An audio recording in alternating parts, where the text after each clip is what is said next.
Welcome to the fourth part in our series aimed at defining the regressive left. In the first three parts, we have seen how bad ideas infiltrated liberal discourse, creating the anti-liberal abomination that we call the regressive left. In today's episode, we are going to get deeper into the heart of darkness, and show how regressive thought corrupts morality itself. Due to the influence of the regressive left, Western thought has taken a turn to the immoral, and needs to be put back on track before something really bad happens. Every culture creates a set of ethics, ways of behavior that are supposed to shape its members into becoming moral persons. Most cultures agree that ethics should be based on the understanding that human nature is flawed. Conservative thought in the West draws mainly from the Christian idea that man is born with original sin, and because of that his nature is corrupt and drives him to do bad things.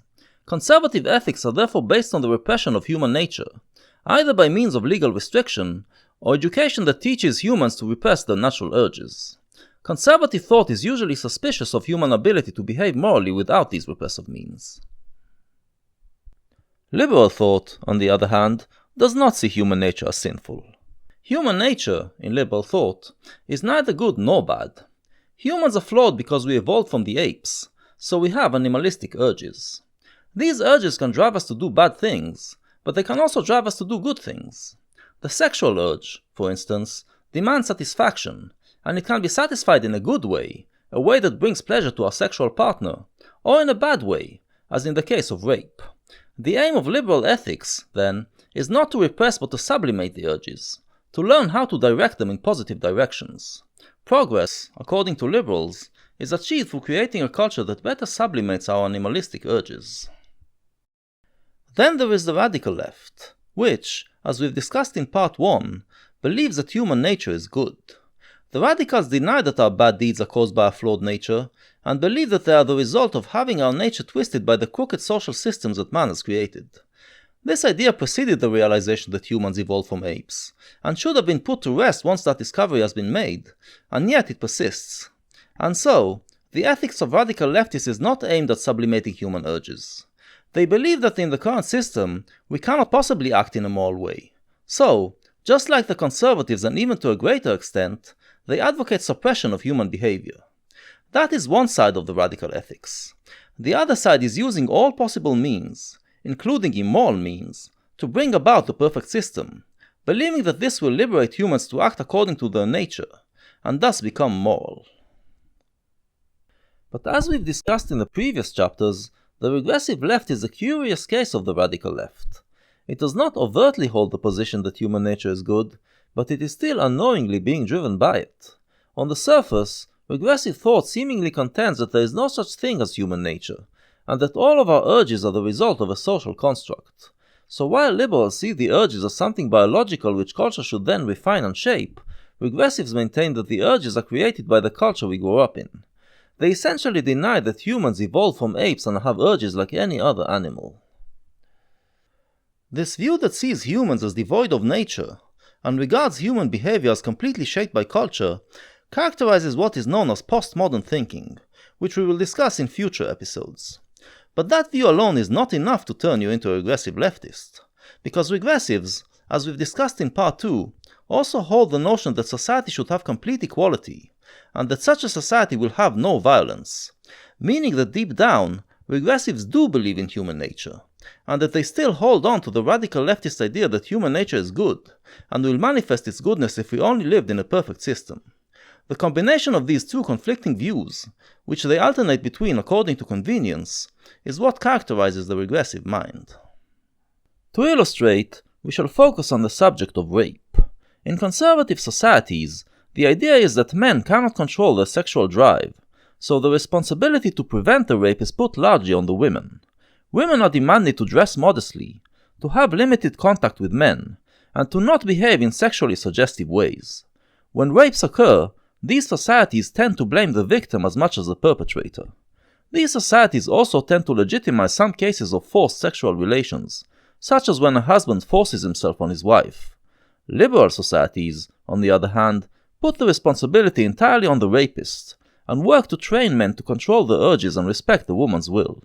The liberal ideal is to allow women as much freedom as possible, without fear of being raped. The result is a resounding victory for the liberal way. Due to the work of liberal feminists and other liberals, Western societies now criminalize any case of unwanted sex being forced on someone. They teach the population to understand the limits of sexual behavior and the severity of the damage done by rape, and to be in control of the sexual drive. They give much greater freedom to women, and still the women are much safer than they are in conservative, non-Western societies. And Western culture just keeps getting better and better. The rape rate in the United States, for instance, has dropped more than 90% in the last 4 decades. In 2012, the last remnants of rape apologism and victim blaming were shamed and purged from Western public discourse. There is still a lot of work to be done, but any rational analysis would conclude that the liberal way is the superior way, and keeping to the same path will continue to decrease the rape rate, and make women ever more safe. But, of course, we can't hope to end rape altogether. Humans are fallible, and they don't always manage to control the urges, so believing that we can be completely safe from the threat of rape is utopian. Even if we manage to teach all people how they should conduct themselves sexually, and trained all of them to be in control of their urges, there will still be rapists. And that is because, unfortunately, some people are rapists by nature. Studies have shown that a large percentage of rapes in the West today are performed by people who are not fully satisfied by consensual sex, but only by rape. They get sexually aroused by the ability to overpower someone who is trying to resist the sexual contact. It is their sexual preference, it is their kink. And since we do not know where sexual preferences come from, we don't know how to change them. So we cannot cure these rapists, and as long as that is the case, there will be rapists in our midst. Which means that women are still required to take precautions to avoid putting themselves in situations where they can get raped, and our liberal societies should, and do, educate them to do so. So the liberal approach to reducing rape is a huge success, but that's not how the regressive see it. Beginning in the 1970s, radical feminists started to claim that the goal should be eliminating rape altogether, and the fact that rape still exists proves that we are living in a rape culture. What is at the basis of this argument is the belief that human nature is good, and it is our culture that turns us into rapists. While liberal thought contends that we are naturally driven by sexual lusts, and the role of culture is to teach us to control these lusts, radical feminism argues that lust is not a natural thing, but something that our culture instills in us. Thus, it is possible to eradicate rape completely, and the fact that rape still exists is proof that we are living in a patriarchy that teaches men to rape.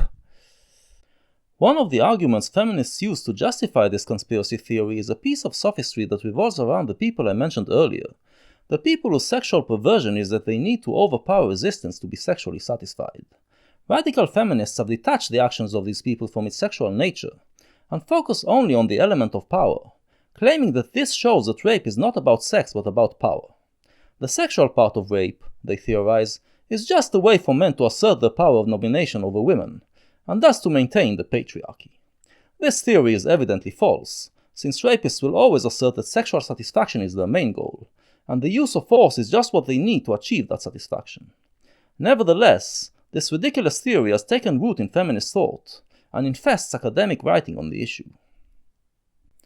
One of the many negative results of these theories is that radical feminists object to any attempt to teach women how to take precautions against rape.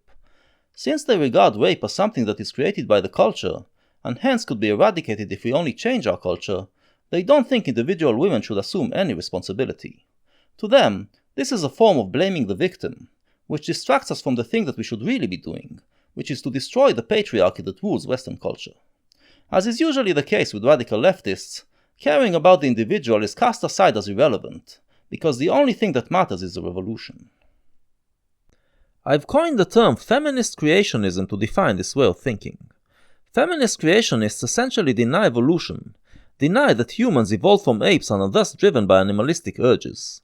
Instead, they see the natural state of humans as a Garden of Eden in which there are no sexual drives, a Garden of Eden that we fell from into a patriarchy that teaches men to rape women to affirm their domination. The patriarchy is an act of creation, a human creation that is imposed on our society. The only solution to it is another act of creation, which will impose on our society a system that has total gender equality. Once we do that, we will bring heaven on earth, and there will be no more rape. Back in the 1970s, this way of thinking sat pretty well within the Marxist dogmas of the radical left. But the utopianism of Marxism fell out of vogue, and the Marxist idea that human nature is good no longer holds sway in the Western mind. To maintain the myth of rape culture, radical feminists had to find another theory to rely on, and so they rely on the postmodern concepts that everything is the result of culture. But here there is a problem. Western culture of today is much better on protecting women than any culture that ever existed, which makes it hard to call it rape culture. So, to avoid this problem, the feminists do not compare it to existing or past cultures, but against the ideal of a culture without rape, which will exist if we only had true gender equality. And here's where we see the shift from radical feminism to regressive feminism. The belief that rape will disappear if we had gender equality does not follow from postmodern thinking, does not follow from the idea that there is no human nature.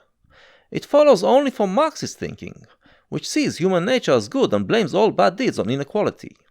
So the regressive feminist does not claim to have a utopian ideal, but deep down she still believes in feminist creationism. Earlier, I characterized radical ethics as containing two elements. First, bringing down the system by any means necessary, to replace it with a perfect system. Second, until we have that perfect system, to repress the current culture.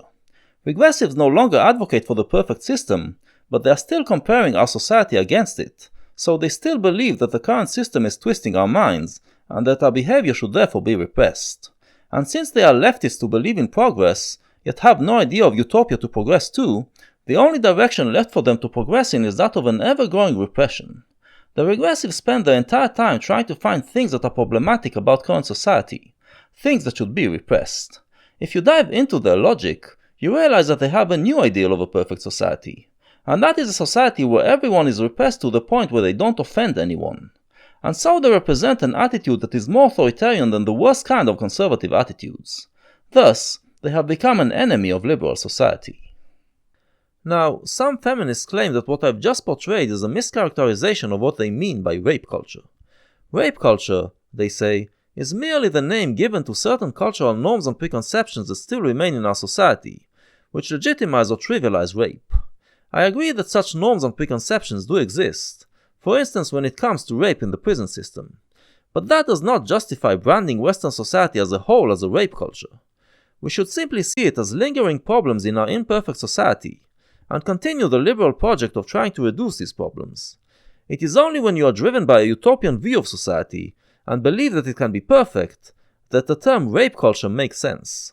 And when you define Western culture as a rape culture, you are not focusing on the specific problems, but on the culture at large. And then, instead of trying to fight the problems themselves, you start to blame elements in the culture that have nothing to do with these problems. Sexual and domestic violence is at epidemic levels in the real world. So when games casually use sexualized violence as a ham-fisted form of character development for the bad guys, it reinforces a popular misconception about gendered violence by framing it as something abnormal. This is regressive feminist Anita Sarkeesian. As we can see, Anita claims that rape is at epidemic levels in the West. Now when you say epidemic, you are suggesting that it is worse than usual. But Western society, as we've seen, is better than ever before. So how can Anita speak of an epidemic? Because she's not comparing it to the past, but to the utopian ideal of a society with no rape.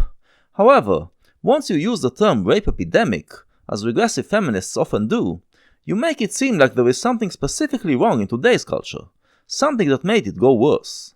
What is specific about today's culture that might have caused it to go bad? Anita's answer is video games. Anita Sarkeesian became infamous for creating a YouTube series aimed at exploring misogynistic tropes in video games, and how they contribute to maintaining patriarchy and rape culture. However, in the entire series that contains around 20 videos, she failed to point out even a single case of a video game that promotes violence against women. Instead, her argument is that video games treat violence against women as a fact of life, and thus perpetuate rape culture. She wants video games to show a world where violence against women does not exist, believing that this will shape the minds of the gamers to stop being violent. This is what feminist creationism is about. The belief that to create a perfect society, all it takes is an act of human creation that will shape the minds of all humans to think in a certain way. Thus begins the march of regress, the aforementioned march of regressive ethics aimed at creating a society that is more and more authoritarian and repressive. Regressive feminists believe that since we live in a patriarchy and a rape culture, all the artifacts that this culture creates are bad, contributing to the perpetuation of violence against women. Therefore, all cultural artifacts are to be censored and repressed, except for artifacts that teach people to repress themselves. Any rational person would say that since liberal culture has shown itself to be the best culture to women, and a culture that improves itself as it goes along, its cultural artifacts should be praised for contributing to this progress. But by talking of a rape epidemic, regressive feminists make it seem like it is going worse, and fool the passive regressives into thinking that there is a problem with our culture that needs to be addressed through censorship. But there is a snag. The statistical evidence, as we have seen, shows that the rape rate is dropping in the West, contradicting the regressive feminist narrative. They need to preserve the narrative somehow, and they do it by changing the way data is being collected. The number I quoted earlier about the drop in the rape rate in America is taken from the US Bureau of Justice Statistics.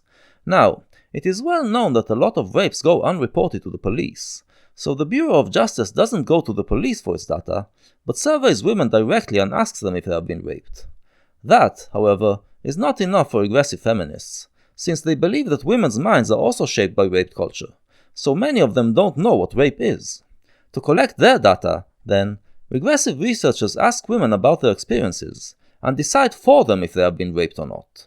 In this way, the rape numbers get inflated. The focus today is mainly on rape in college. Say a college boy misinterprets the signals from a college girl and tries to kiss her, and she pushes him away. He then apologizes, and the issue is resolved amicably.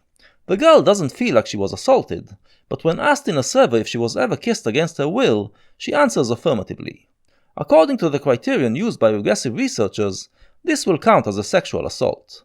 Or say that another college girl went out with her boyfriend for a night of binge drinking, and they ended up having sex in her dorm. She will then affirm in the survey that she had sex while under the influence, and will be counted as a rape case. And so, these studies find that 1 in every 5 women gets assaulted while in college, whereas the numbers provided by the US Bureau of Justice put this number at 1 in 53. Media outlets often misrepresent the 1 in 5 number and define it not as a sexual assault rate but as a rape rate, making it sound even worse. Thus, the rape epidemic narrative is maintained. But this narrative still doesn't hold water. Even if we accept the definitions of rape used by regressives, the fact remains that the rape rate is dropping. You need only a superficial knowledge of history to realize that if we use these definitions to measure the sexual assault rate a few decades ago, it would have been much higher than 1 in 5. We would have probably found that every woman was assaulted multiple times during a lifetime. Which means that the liberal approach is still the best approach, and the regressive attempts to discredit it are harmful to the battle against rape. Still, there are enough passive regressives around to buy the rape epidemic myth, so the rape culture narrative is maintained. In the American Academy today, this is a big problem, because by convincing the public that there is a rape epidemic on campus that needs to be addressed, the regressive feminists manage to insert a policy that says male students can be convicted of rape even if their guilt isn't proven. It doesn't go on the criminal record, but they can still be branded as rapists, which means that their lives are pretty much ruined. In the zeal to fight against the imaginary rape culture, the regressives are destroying the basics of our liberal ethics. But now, the regressive feminist narrative encounters a much bigger problem. Since they claim that human behavior is 100% shaped by culture, they would have to admit that non-Western cultures are worse than Western culture, since the rape problem in them is much more acute. This would not have been much of a problem for the radical feminists of the past, since they would simply say that all cultures are bad and should be destroyed in the communist revolution. But today's regressive feminism, as we've discussed in part 2, is intersectional, and based on identity politics. It believes that it has to defend other marginalized groups against the white male patriarchy.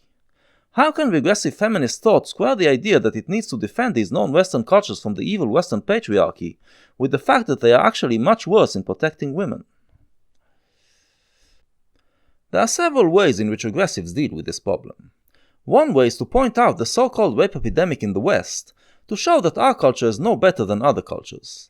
Of course, if we took the definitions of sexual assault which regressive feminists apply to Western culture, and applied them to non-Western cultures, the results would be astronomical.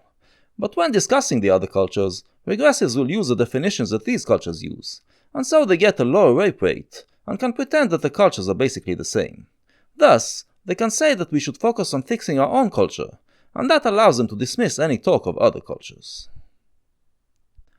Another tactic is to rely on the old radical leftist idea that Western imperialism is to blame for all the problems of other cultures, which in regressive rhetoric translates to the claim that it is all due to the global patriarchy. Regressive feminists will support non-Western feminists as long as they stick to the global patriarchy narrative, but if they dare claim that their culture is worse, the regressives attack them and portray them as collaborators with the patriarchy. Thus, regressive feminists can assure themselves that they are actually helping the feminist fight in those societies, when in fact, they are complicit in silencing the voices that can bring the change. This process was showcased most vividly in early 2016, after the New Year's Eve incident in Cologne and other German cities, where German women were sexually assaulted by gangs of hundreds of Arab immigrants. The Western public, naturally, was appalled by these events, and realized that something needs to be done to change the cultural norms that these immigrants brought with them. The regressive feminists, meanwhile, were busy mainly trying to defend their intersectional narrative. Take Laurie Penny, a regressive feminist who has made a career out of writing on Western rape culture. The article she wrote after the Cologne incident started by claiming that the outrage is fake, since, after all, Westerners are all part of rape culture, so they don't really care about the assaulted women. Instead, she claimed that their real motive is justifying their racism towards the immigrants. She then went on to remind us that she supports Arab feminists, so no one can say that she doesn't care about the problem.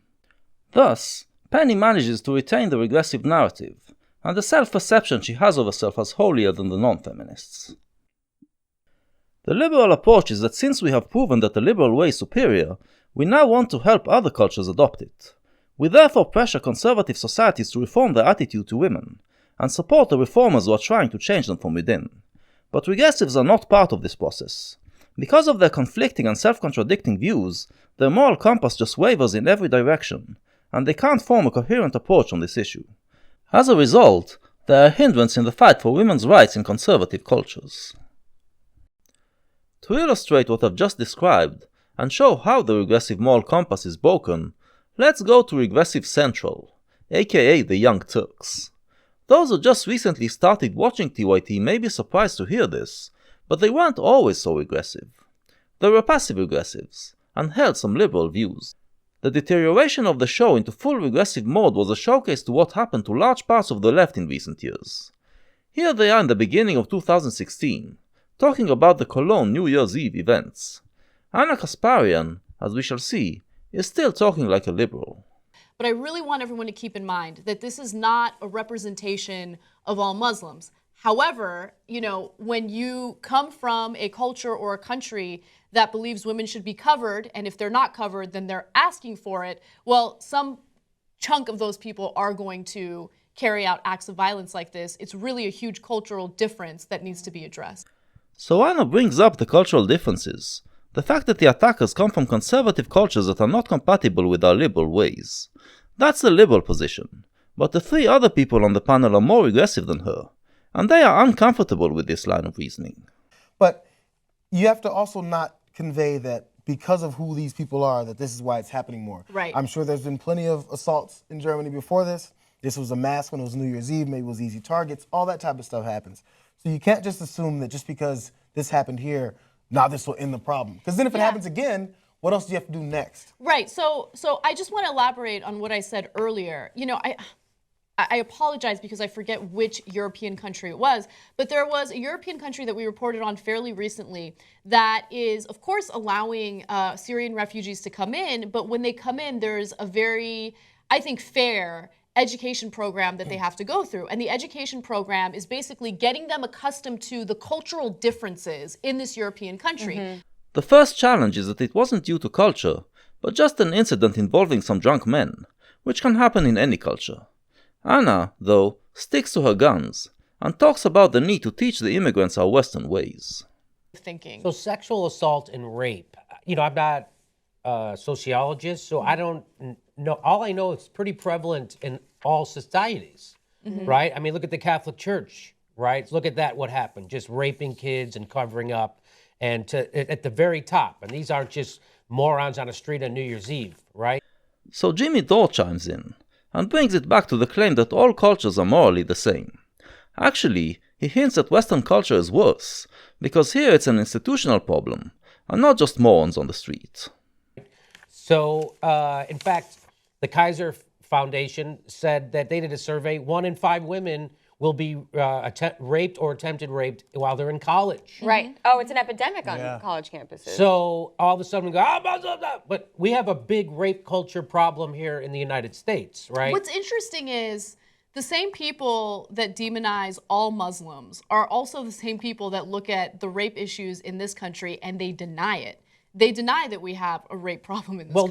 The regressive slogans of rape culture and rape epidemic are thrown into the conversation, and Anna is beginning to feel unsure.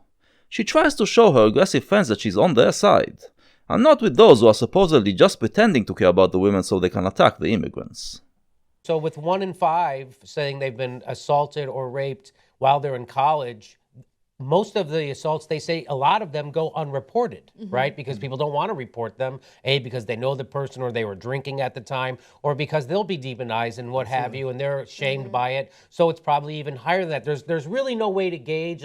There's controversy over what the rape statistics are in the United States, but it's obvious there's a problem. And so I don't want to say it's just this, people want to go, oh, look, their culture is rapey, right? As we recall, the 1 in 5 number comes from a survey that decides for the women if they got assaulted, because of the assumption that women don't know what sexual assault is, so they won't report it even in an anonymous survey.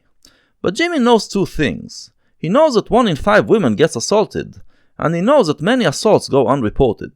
Putting the 2 together, he assumes that the 1 in 5 is the number of reported cases, so the actual rate is even higher. Thus, he can make the argument that we can't know that our culture is better. I don't think that their culture is rapey, but I think it's right, because it's more indisputable. nuanced than that. Yeah, it's indisputable that there are certain expectations for women, and the expectation is be modest, cover up, because if you're not covered, well, then you're asking for it. And when you have that kind of thought process, well, you need to learn real quick when you're going to go to a different country that has different values, because that is unacceptable. Anna is already beginning to backpedal. She has no problem with the claim that the West is a rape culture, but heaven forbid anyone would think that she claims that about a non-Western culture. So she agrees that their culture isn't rapey, but still thinks that they need to learn our Western ways. I think part of what Jimmy was saying, that whole thing, that mantra, cover up, be modest. And it sounds like it's coming from that particular culture. Yes. That's said here. It's said It here. is said here, and every Judges time Right, no, it that is you said were here, asking and for it, every it was time your it is fault. said here, it's condemned specifically by people who work on the show, specifically by people like me. So if I'm going to condemn it by people who have that ideology in our own country, I sure as hell am going to condemn it if people have that ideology in other countries. As we can see, Anna is the only one who cares about the victims. The other panelists care only about defending the immigrants. They are ecstatic to point out to Anna that some of the views that she ascribed to the immigrants are also held by people in the West. Except that in the West, those views are held by some individuals, whereas Anna's point about the immigrants was that these views are part of their mainstream culture.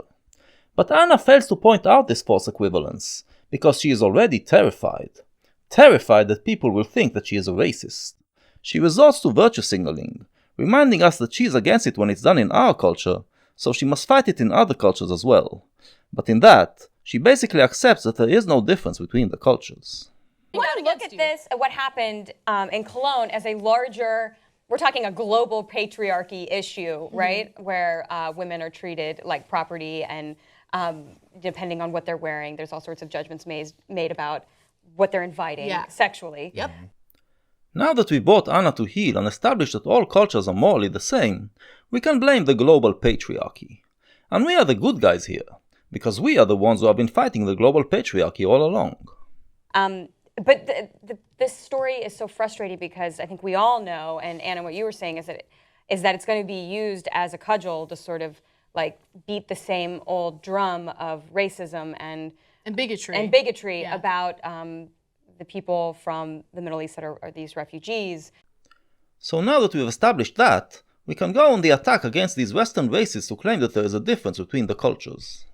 You know, like Bill Maher's whole line, right, around this is that liberals won't admit the truth about Islam. Jesus Christ. Right. So, I mean, I just, when I was reading this, maybe Bill Maher's already commented on it, but I was like, what would his take on this be, knowing what I know about his perspective on it? which obviously, Jimmy, you were like uninterested. Bill Maher, as we've seen in the previous episode, is one of the liberals who are calling out the regressives on their stance towards Muslims. When Becca heard about the Cologne incident, her main worry was not about the victims, but about how this will vindicate Maher. But now that we've analyzed it and proven that the real culprit is the global patriarchy, everything is alright. Re-establishing their sense of moral superiority, the panelists are now all smirking at Maher's stupidity. It's just, yeah, that's what it is. We're apologists for fucking rapers. That's what we are. We're apologists for religion. We couldn't hate religion more. Yes. What we are is we're progressives. So what do progressives do? Progressives always are looking to see who's being oppressed. And who's ever being oppressed, that's who I'm in favor of, right? Right. So if an Israeli soldier oppresses a Palestinian, I'm in favor of the Palestinian. The Palestinian goes home and then oppresses his wife, I'm for his wife. As we recall, when he discussed rape in the West, Jimmy was blaming the culture. But when talking about other societies, we can't blame the culture. It's all about identity politics, about who is more oppressed. Except this pyramid of oppression becomes all confused when you have to discuss Arab men attacking white women. But we have already left that subject behind, and now we are just talking about how virtuous we are. Jimmy then goes on a long confused rant that jumbles all we've already heard together, until Anna jumps in to show that she's on board.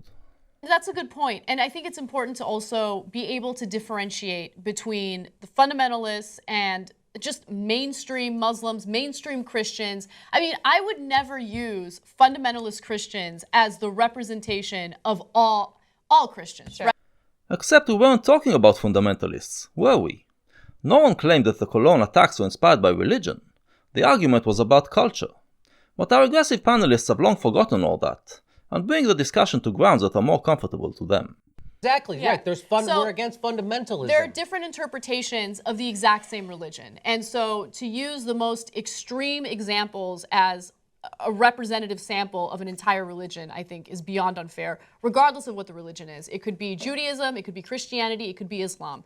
It's just not the reality. Again, there's nuance, and for some reason, people, especially in the United States, are allergic to nuance. They're They lazy. just, yeah. And they're only allergic. By the way, they only have an allergic reaction to religious violence and only certain religious violence, right? Other religious violence, like in Colorado, they're completely okay with it. The Iraq War, they're okay with because that wasn't religious, even though George Bush said it was. The guy who instituted it said it was. So that's my problem. They're very selective in their outrage of violence. I think as a progressive, I'm consistent, and that's what George Carlin talked about. You have to be consistent. So I'm consistent in my allergic reaction to violence of all kinds. I just don't have a fetish for a certain kind of religious violence, which is what it seems like they have. Am I wrong? No, you're right. You're right.